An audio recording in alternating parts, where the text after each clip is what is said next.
আসসালামু আলাইকুম। কেমন আছেন সবাই? আশা করি আল্লাহর রহমতে সবাই ভালো আছেন। নিত্য নতুন আবেগঘন ও শিক্ষণীয় গল্প পেতে আমাদের channel life of story Bangla subscribe করে পাশে থাকুন। চলুন দেরি না করে আজকের গল্পটি শুরু করা যাক। আমি আজকে আপনাদের শোনাব সেই ব্যক্তির কাহিনী যিনি ইসলামের ইতিহাসে এক ভয়ঙ্কর নাম আবু জেহেল। তার পুরো নাম ছিল আমর ইবনে হিশাম ইবনু আল মুগিরা। কুরাইশ বংশের একজন সম্ভ্রান্ত নেতা হিসেবে মক্কার সমাজে তার ছিল অগাধ প্রভাব ও প্রতিপত্তি। ছোটবেলা থেকেই সে ছিল তীক্ষ্ণ বুদ্ধির অধিকারী। মক্কার কুরাইশদের ব্যবসা ও রাজনীতিতে অত্যন্ত প্রভাবশালী। মক্কার বাণিজ্য কাফেলার বড় বড় দায়িত্ব তার হাতে থাকত, ফলে সে প্রচুর সম্পদ, যশ ও সম্মান অর্জন করে। মক্কার সমাজ তখন পূর্ণরূপে পৌত্তলিকতায় নিমজ্জিত ছিল, যেখানে মানুষ ৩৬০টি মূর্তিকে পূজা করত। আবু জেহেলও মূর্তি পূজার প্রবক্তা ও রক্ষক হিসেবে সমাজে অদম্য শক্তি ও গর্বের প্রতীক হয়ে ওঠে। তার কণ্ঠ ছিল প্রভাবশালী, বক্তৃতা দিতে পারদর্শী এবং লোকসমাজে তার কথার গুরুত্ব অনেক বেশি ছিল। কুরাইশদের বিভিন্ন গুরুত্বপূর্ণ সিদ্ধান্ত নিতেই লোকেরা তার পরামর্শ নিত। নবীজির নবুয়াতের আগে আবু জেহেল ও রাসূল সাল্লাল্লাহ ছিলেন চাচাতো ভাইয়ের মতো, কারণ দুজনের মধ্যে পারিবারিক সম্পর্ক ছিল। কিন্তু যখনই রাসূলুল্লাহ এক আল্লাহর আহ্বান নিয়ে নবুয়াতের ঘোষণা দিলেন, তখনই আবু জেহেলের মুখোশ খুলে গেল। তার অন্তরে অহংকার ও বিদ্বেষের আগুন জ্বলে উঠল, কারণ রাসূলের বার্তা তার বংশীয় অহংকারকে চ্যালেঞ্জ করল। আবু জেহেল বুঝতে পারছিল, যদি মোহাম্মদের বার্তা ছড়িয়ে পড়ে তাহলে তার ক্ষমতা, প্রতিপত্তি ও সামাজিক মর্যাদা সব শেষ হয়ে যাবে। সে ছিল কুরাইশদের অর্থনীতি ও রাজনীতির বড় অংশের নিয়ন্ত্রণকারী, তাই সে কোনোভাবেই ইসলামের বার্তা মেনে নিতে পারছিল না। ইসলামের বার্তার প্রতি তার এই শত্রুতা ধীরে ধীরে তার সমস্ত চরিত্রকে গ্রাস করল। মক্কার মানুষদের কাছে আবু জেহেল তখন ইসলামের প্রধান শত্রু এবং মুসলমানদের নির্যাতনকারী হিসাবে পরিচিত হয়ে উঠল। রাসূলুল্লাহ সাল্লাল্লাহু আলাইহি ওয়াসাল্লাম যখন ঘোষণা দিলেন, হে মক্কার মানুষ, আমি এক আল্লাহর দাওয়াত নিয়ে এসেছি, তার একত্ববাদের বার্তা নিয়ে এসেছি। তোমাদের মূর্তি পূজা থেকে ফিরিয়ে আনার জন্য তোমাদের সতর্ক করছি। তখন মক্কার নেতাদের মধ্যে শঙ্কার সঞ্চার হল, কিন্তু সবার মধ্যে সবচেয়ে বেশি রাগ, সবচেয়ে বেশি অহংকার তা ছিল আবু জেহেলের মধ্যে।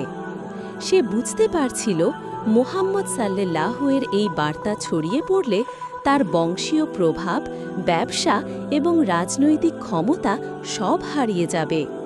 আবু জেহেল প্রথমে রাসূলুল্লাহর সাকে হুমকি দিতে শুরু করল, তুমি যদি আমাদের দেবতাদের অসম্মান করো তবে আমি তোমাকে এমন শিক্ষা দেব যা তোমার বংশধররাও মনে রাখবে।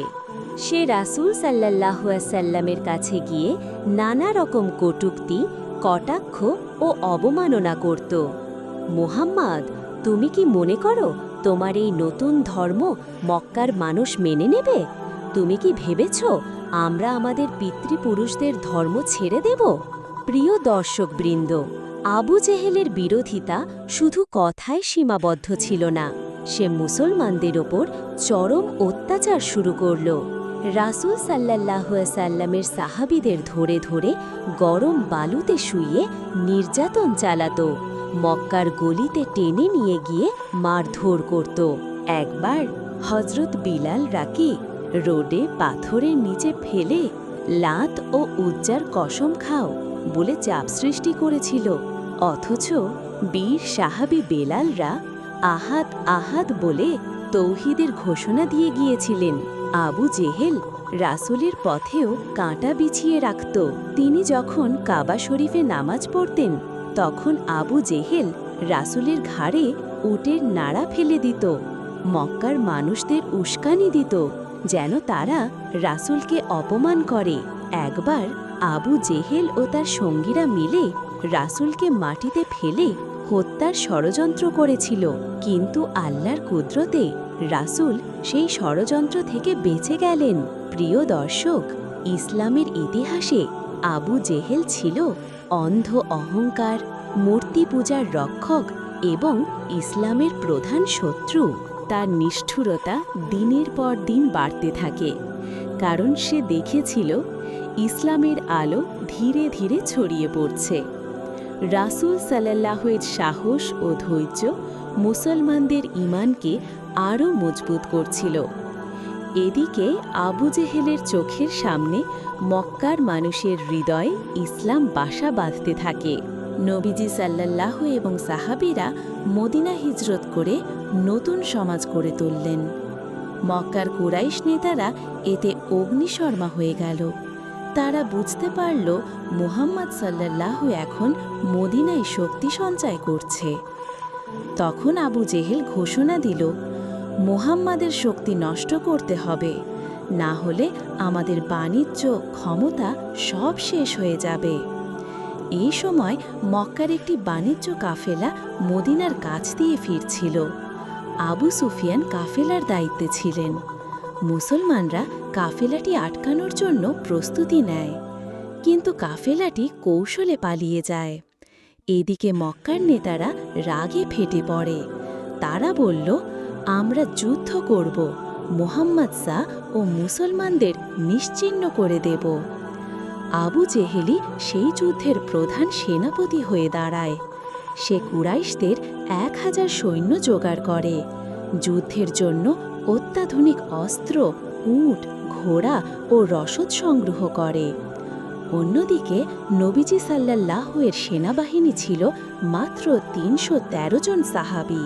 যুদ্ধের ময়দানে কুরাইশ বাহিনী আসলে মুসলমানদের সংখ্যা দেখে অবাক হয়। আবু জেহেল বড় গলায় চিৎকার করে বলে, আমরা আজ মুহাম্মদ সাল্লাল্লাহু ও তার ধর্মকে ধ্বংস করে দেব। সে আত্মবিশ্বাসের সাথে ঘোষণা করে, আজ আমরা ইসলামের মূলোৎপাটন করব। কাল থেকে কেউ মুহাম্মদ সাল্লাল্লাহুর নাম নেবে না। কিন্তু ময়দানে মুসলমানদের সাহস ছিল অদম্য। নবীজি সাল্লাল্লাহু আল্লাহর কাছে সাহায্য প্রার্থনা করেন, হে আল্লাহ, তুমি আমাদের সাহায্য করো। তখন আকাশ থেকে ফেরেশতারা নেমে এলেন। বদরের ময়দান প্রকম্পিত হতে লাগল। মুসলমানদের ছোট বাহিনী আল্লাহর সাহায্যে কুরাইশদের বিশাল বাহিনীকে পরাজিত করল। যুদ্ধের এক পর্যায়ে আবু জেহেলকে একা পেয়ে 2 কিশোর সাহাবী হযরত মুয়াজরা এবং হযরত মুয়াওয়াজরা তার ওপর আক্রমণ করে। তারা সাহসিকতার সাথে আবু জেহেলকে আহত করে ফেলে। তারপর হযরত আব্দুল্লাহ ইবনে মাসউদরা আবু জেহেলকে খুঁজে বের করে। সে তখন আহত অবস্থায় বালির মধ্যে লুটিয়েছিল। ইবনে মাসউদরা তার দাড়ির কাছে দাঁড়িয়ে বললেন, হে আল্লাহর শত্রু, আজ তোমার অহংকারের কি অবস্থা? আবু জেহেল তখনও তার অহংকার ভাঙেনি। সে গর্জে উঠল, তুমি আমাকে মেরে ফেলছ, কিন্তু আমি তো জাতির নেতা। তারপর ইবনে মাসউদরা তার ঘাড়ে আঘাত করে তাকে হত্যা করেন। এভাবেই ইসলামের সবচেয়ে বড় শত্রু আবু জেহেলের মৃত্যু হয়। প্রিয় দর্শক, বদরের যুদ্ধ প্রমাণ করে সত্যের পক্ষে থাকলে আল্লাহর সাহায্য অবশ্যই আসে। আবু জেহেলের অহংকার, ক্ষমতার লালসা এবং ইসলামের শত্রুতা শেষ পর্যন্ত তাকে ধ্বংস করে ফেলল। এই গল্প থেকে আমাদের শিক্ষা, অহংকার ও অন্যায় কখনো টিকে থাকতে পারে না। প্রিয় দর্শক, আজকের গল্পটি এখানেই শেষ। ভিডিওটি ভালো লাগলে লাইক দিন, শেয়ার করুন এবং আমাদের channel life of story Bangla subscribe করতে ভুলবেন না। আল্লাহ হাফেজ।